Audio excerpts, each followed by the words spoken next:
नमस्कार. तू ही रे माझा मितवा या सिरियलमध्ये आज आपण पाहत आहोत अर्णवला त्याची बहीण अंजली आणि आकाश दोघंही चिडवत असतात. हल्ली तू खूप मदत करायला लागला ईश्वरीला. ती इंदोरला परत जाऊ नये म्हणून तू जे काही प्रयत्न करत आहे तेही आम्हाला दिसत आहे. त्यावेळेला तो म्हणतो, मी असं काहीही करत नाही आहे, तुम्ही दोघंही मॅड झाला आहात असं म्हणून त्या दोघांना तो रागवतो आणि इथून जा बरं असं सांगू लागतो. पण त्यावेळेला आकाश म्हणतो, अरे तुझ्या डोळ्यात दिसतं तू किती प्रयत्न करतोय आणि आम्ही दोघं काय बुद्धू आहे का, आम्हाला दिसत नाही. तू किती प्रयत्न करतो, ती कुठे जाऊ नये तुझ्या डोळ्यासमोरून, म्हणून तुझे एवढे प्रयत्न चालले आणि आम्हाला तू मूर्ख म्हणतोयस. त्यावेळेला दोघंजणं त्याला चिडवतात. मग ते म्हणतात, ठीक आहे बाबा जातो आम्ही. मग दोघेही बाहेर निघून जातात. इकडे अर्णव म्हणतो, यांना कसं माझ्या डोळ्यातनं कळतं आहे, म्हणून तो मोबाईल घेऊन डोळे चेक करू लागतो. अरे बापरे, हा कसला मूर्खपणा असं म्हणत स्वतःवरच हसू लागतो. आणि खरंच माझं प्रेम आहे तिच्यावर हे सगळ्यांना समजलं की काय, म्हणून तो स्वतःशीच हसू लागतो. इकडे मामा वेड्यासारखे वृद्धाश्रम तपासत फिरत होते. त्यांना ते काका आणि मावशी शोधायचे होते, पण इतके प्रयत्न करूनही कुठेही ते वृद्धाश्रम सापडलं नाही आणि त्याच्यात ते दोन्ही आजी आजोबाही सापडले नाही. त्या फोटोकडे तो पाहत टेन्शनमध्ये बसलेला असतो. त्या टपरीवरती त्याला ते म्हातारे आजोबा विचारतात, तुम्हाला मी चहा कॉफी काही देऊ का, पण तो नकार देतो. त्यांच्या चेहऱ्यालाही पाहत नाही, स्वतःच्याच टेन्शनमध्ये तिथे बसलेले असतात आणि वैतागलेले असतात. तितक्यात त्यांची नजर त्या दोघांवरती जाते. त्या दोघांना पाहून इतका आनंद होतो, ज्या दोघांना आपण इतक्या वेळापासून शोधत होतो ते तर आपल्या डोळ्यापुढे. मग त्याच्या डोक्यात आयडिया येते. मग तो त्यांच्याशी गप्पा गोष्टी करू लागतो. बोलता बोलता त्यांच्या मनातल्या सगळ्या गोष्टी तो काढू लागतो. तुम्ही इथे कसे काय सगळं काही इत्तमभूत तो विचारतो आणि एक स्पेशल चहा बनवा असंही सांगतो. आणि गप्पा मारता मारता मग त्यांच्यासोबत त्याला एक युक्ती सुचते की एक फोटो काढावा आणि तोच फोटो पुरावा म्हणून आपण अर्णवला दाखवू शकतो आणि आपल्याला अर्णव वेड्यात काढू शकणार नाही. त्याला ना खूप डाऊट आहे राजेशवरती. इकडे फोनवरती कंपनीच्या गप्पा गोष्टीविषयी काही चाललेले असतात अर्णवचे आणि तिथे राजेश येतो. राजेश ना त्याच्या मनाचा खोलावा घेण्याचा प्रयत्न करतो. याला आपल्यावर डाऊट आहे का, बोलण्यातनं थोडंसं माहिती काढूया असं म्हणत तो अर्णवच्या खोलीत जातो. अर्णवशी गप्पा मारू लागतो. मी बऱ्याचदा चांगल्या कार्यक्रमांना इथे घरी नसतो, माझ्या क्लायंटसोबत असतो, अशा सगळ्या गोष्टी तो बोलत असतो. माझं लहानपण एकतर अनाथच गेलं, मी कुणासोबत राहिलो नाही, मला गावातल्या एका आजी आजोबांनी सांभाळलं, ते पुण्यामध्ये राहतात, त्यांना मी कधी कधी भेटायला जातो. ह्या सगळ्या गोष्टी तो तिथं बोलून दाखवतो. आणि वृद्धाश्रममध्ये तुमच्या बड्डेच्या दिवशी इतकं छान दान धर्म केला, त्यामुळे तिथले लोक फार खुश आहेत तुमच्यावरती, त्यांच्या भावना तुमच्यापर्यंत पोचाव्या, त्यांनी खूप तुम्हाला आशीर्वाद दिले आहे असं सांगत तो अर्णवचं मन जिंकू लागतो. खरंच तुझी आई खूप खुश असेल आकाशात, तिला तिच्या मुलावर खूप गर्व असेल, इतका कर्तबगार मुलगा तिने जन्माला घातला आणि ती इतके पुण्य तो करत आहे. त्यावेळेला तो म्हणतो, खरंच दाजी तुमचे सगळे भावना माझ्यापर्यंत पोचल्या आणि अनाथ आश्रमातल्या लोकांनाही सांगा खूप खूप आभार म्हणून. आणि मग तो बाहेर जातो. राजेशच्या जीवात जीव येतो.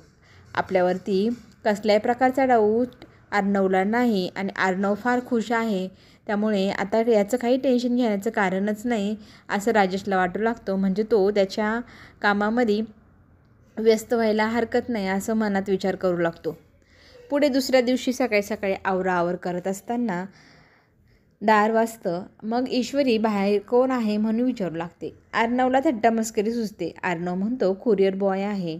त्यावेळेला आपण तर काही मागवलेलं नाही, मग कुरिअर बॉय कुठून आला असं म्हणत ते दरवाजा खोलते. बाहेर कोणीच नाही. परत मग अर्णव डोकावतो. अर्णवला पाहून ईश्वरी घाबरते. हा कोणता प्रकार, असं सरप्राईज देतात का, आणि तुम्ही आणि कुरिअर बॉय.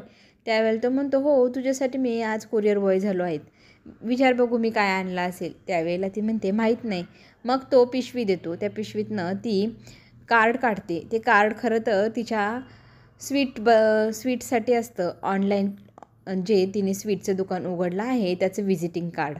ऑनलाईन ह्या नंबरवरती कोणीही तुला विचारलं तर तू कार्ड देऊन त्यांना सांगू शकते की माझा हा बिझनेस आहे.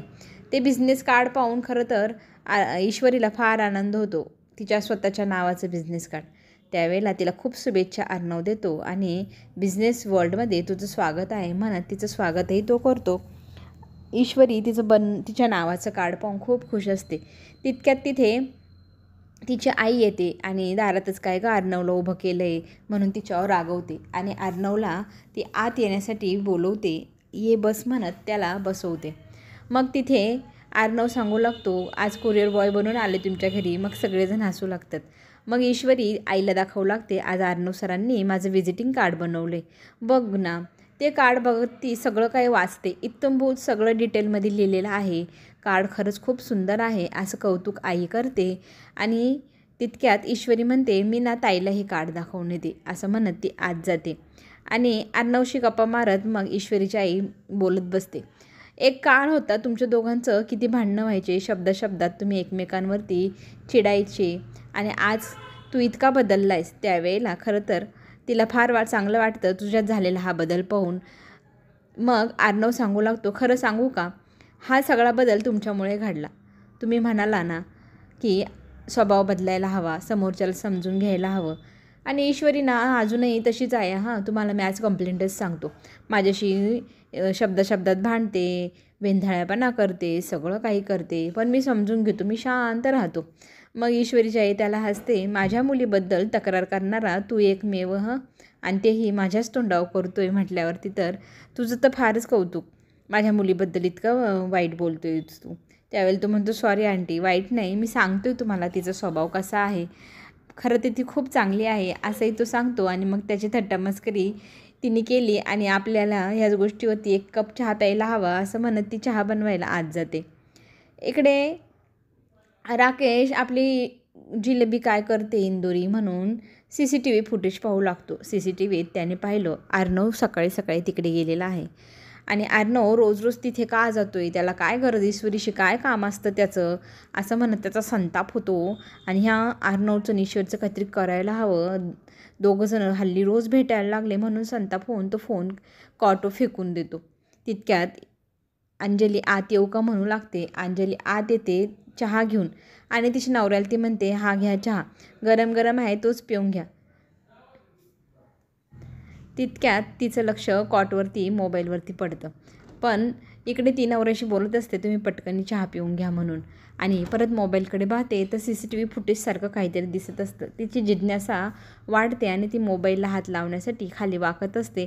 मोबाईल हातात घेणार तितक्यात राकेश तिच्या हातातनं तो मोबाईल हिसकावून घेत म्हणतो, अगं माझ्या त्या पुण्याच्या क्लायंटचा फोन आला होता ना, त्यांनी CCTV फुटेज पाठवले आहे. त्यांचं म्हणणं आहे की याच्यातनं काही मदत होते का माझ्या केसमध्ये बघा, म्हणून हा व्हिडिओ मी बघत होते, बाकी काही नाही. त्यावेळेला ती म्हणते, काळजी करण्यासारखं काही आहे का, चेहरा तुमचा फार उतरला आहे. तेव्हा तो म्हणतो, नाही गं, काही काळजी करण्यासारखं नाही. आणि पहिलाच गोट चहाचा घेतो आणि यात साखरच नाही म्हणत अंजलीला तो चहाचा कप वापस करतो. ही अनिता ना नेहमीच असं करते ना, तिच्या कपात साखर टाकायचंच विसरून जाते चहाच्या. मग ती चहाचा कप घेऊन जात असते. तितक्यात तिला गरगरल्यावानी होतं. राकेश तिला कॉटवर बसवतो. तू काही काम करू नको, काय झालं आहे तुला, मला नीट सांग. त्यावेळेला ती म्हणते, 2-3 दिवसापासून मला सारखी चक्कर येते, काय कुणाच ठाऊक काय झालं आहे. मग तो तिला म्हणतो, मग तू आराम कर ना, कशाला इकडे तिकडे जाते. त्यावेळेला ती म्हणते, नाही मला आता ना जरा बरं वाटते, मी तुमच्यासाठी छानसा चहा घेऊन येते माझ्या हाताने बनवून, असं म्हणत ती चहाचा कप उचलते आणि पुन्हा किचनकडे जाऊ लागते. इकडे राकेशला टेन्शन येऊ लागलं आहे, माझं सत्य हिच्यासमोर जर उघड झालं तर ही तर माझी सोन्याचं अंड देणारी कोंबडी. ईश्वरीच्या नादात मी माझ्या सोन्याच्या कोंबडीला विसरून जायला नको. या ईश्वरीकडे जरा दुर्लक्ष करून थोडं लक्ष अंजलीकडेच द्यायला हवं असा विचार करू लागतो. इकडे मामा पुण्यावरून ऑफिसमध्ये थेट येतात. आकाश त्यांना विचारत असतो, तुमची मिनी ट्रीप संपली वाटतं, आला डायरेक्ट ऑफिसमध्ये. बाबा तुमचं नक्की काय चाललं आहे. पण आकाशला यातलं काहीही सांगायचं नाही, कारण तो वल्लवीजवळ बोलून टाकेन. म्हणून त्याचे बाबा म्हणतात, अरे काही नाही, मस्त ट्रीप झाली, म्हटलं तुम्हाला दोघांना थेट इकडेच येऊन भेटावं, ट्रीपमधल्या गप्पा गोष्टी सांगाव्या असं म्हणत तो आकाशसोबत गप्पा मारतो. आणि आकाशला तो सांगतो की माझी ट्रीप खूप छान झाली, आता ना माझ्यासाठी एक छानसा चहा कॉफी काहीतरी तू घेऊन ये, त्याच्यासोबत काहीतरी खायला आण, मस्त मीठ मिरची टाकून झणझणीत बनवून आण, स्वतः जा बरं कॅफेमध्ये बनवायला, असं म्हणत आकाशला तो तिथून काढून देतो. आणि मग आकाश गेल्यानंतर तिथे अर्णव येतो. अर्णवला मामा सांगू लागतो की एक महत्त्वाची गोष्ट माझ्या हाती लागली आहे, ती मला तुला सांगायची आहे.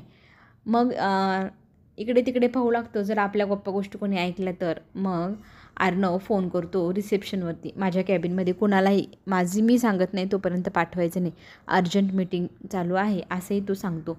आणि मग तो बाहेर निरोप दिल्यानंतर मामाशी बोलू लागतो. मामा म्हणतो, दरवेळेला मला तोंडावर पाडलं जातं. मला ना त्या राजेशवरती नेहमीच डाऊट येतो. आपल्या अंजलीच्या आयुष्याशी तो खेळत आहे हे मला जाणवतं आहे, म्हणून मी तुला कळकळीने विनंती करत आहे. मी त्याला इंदोरलाही पाहिलं होतं, पण त्यावेळेला माझ्याकडे कसलाही पुरावा नव्हता, त्यामुळे मला वेड्यात काढण्यात आलं. पण ह्या वेळेला मात्र मी पुराव्यासकटच इथे आलो आहे, असं म्हणत पूर्ण गोष्ट तो सांगू लागतो अर्णवला. तिथे कितीतरी आश्रम फिरलो, कुठल्याही आश्रममध्ये ती आजी आजोबांची जोडी नव्हती. मी खूप दमलो थकलो, एका चहाच्या टपरीवरती बसलो. तिथे मी चहा पिणार तितक्यात माझी नजर त्या फोटोतल्या आजी आजोबावरती गेली आणि तो फोटो बघ. मला पुरावा पाहिजे होता म्हणून मी त्यांच्यासोबत थेट सेल्फीज काढून आणली. यांचा कुठल्याही अनाथ आश्रमाशी दूरवर संबंध नाही. आणि आपल्याला जी माहिती राजेशने सांगितली यांच्याबद्दल ती पूर्णतः चुकीची आहे. सगळं काही तो लख्ख माझ्या डोळ्यासमोर आहे, तेच तुला मी दाखवतो, असं म्हणत मामा अर्णवला राजेशबद्दलचं सत्य सांगू लागतो. आपल्याला आता काहीतरी करायला हवं. हा काहीतरी फ्रॉड माणूस आहे. आपल्यात आईच्या बाबत अर्णवला वाटतं जसं घडलं तसं अंजलीच्या बाबत घडू नये, म्हणून तो जास्त केअरफुली त्याच्यावर बोलू लागतो. पण मामा म्हणतात, आता अंजलीला सांगायला नको. अंजलीच्या मनावर जर काही परिणाम झाला, तुझ्या आईने जसं केलं तसा अंजलीने जर केलं तर ती आपल्याला सोडून गेली तर, त्यामुळे आपल्याला हलक्या हाताने ही केस हँडल करायला हवी. अंजलीशी ह्याविषयी अर्णव बोलण्याचा प्रयत्न करणार. मामा त्याला नकार देत असतो, पण घरी तावातावाने गेल्यानंतर त्याला कळतं की ताईला बरं नाही आणि डॉक्टर आले होते. मग तो विचारू लागतो, काय झालं, डॉक्टरने काय सांगितलं तुला, काय झालं आहे, कशामुळे चक्कर आली. त्यावेळी ती सांगू लागते, अरे आनंदाची गोष्ट आहे, तू मामा होणार, आता अंजली आई होणार, राजेश बाप होणार, अर्णव मामा होणार. आणि त्याच्या या आनंदावरती एक विरजन पडतंय, ते म्हणजे राजेशचं सत्य अर्णव समोर आलं आहे. आता ते ताईसमोर कसं आणावा, म्हणून अर्णव टेन्शनमध्ये आहे. चला तर मग पुढे आता जो काही मोठा ट्विस्ट येणार तो पाहायला आपल्या सगळ्यांनाच आवडणार. अंजलीचं मन कसं राखणार अर्णव, कसं सत्य तिला सांगणार, हे पाहण्यासाठी चॅनलला नक्की सबस्क्राईब करा. आपण पुन्हा भेटूया. धन्यवाद.